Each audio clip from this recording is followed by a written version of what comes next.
then when we go beyond that, into aspects of the Quran, like I'm a Christian, so what I say, in the Quran it says, Jesus was not like believing the things I believe, he was a Muslim, and the apostles were Muslims, it says it in the Quran. Definition, yeah. So, what I'd say is, if that were true, there should be some writings from either Jesus, either the Injil, or the writings of the apostles after he left the earth, and the writings of the followers of Jesus. Because our Catholic fathers, who wrote the New Testament and all the documents that came after that, they wrote books against what they called heresies. Yeah. Now, they, although they're obviously blind, they would have regarded the Islamic religion as a heresy, and they would have written against it, because they wrote against everything else.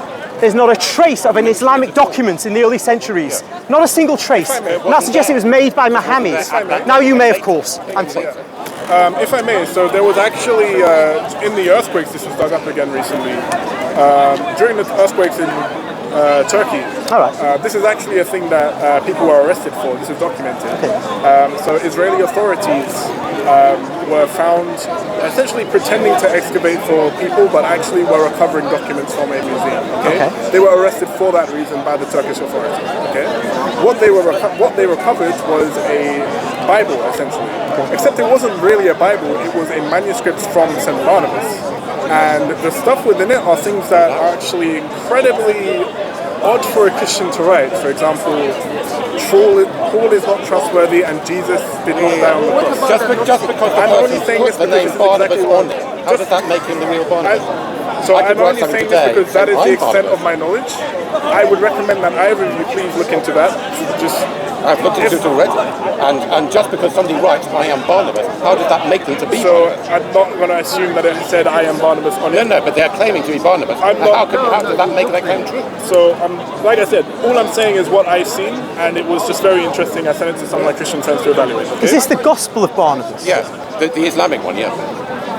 Because I know of that. I don't know what it is. All I know is that there was a version of it written on gold leaf. I'll deal with two things I know. The Gospel of Barnabas is known to be a medieval forgery because it contains in there references to things which couldn't have existed at the time of Jesus. That's one thing, but that may not be the document you're referring to. The other, I was going to say, a Muslim chap came here. He was late last year, I think. I was talking to him, and he said about in Turkey there's this gospel that's been discovered that which is sort of not agreeing with the version that we Catholics have.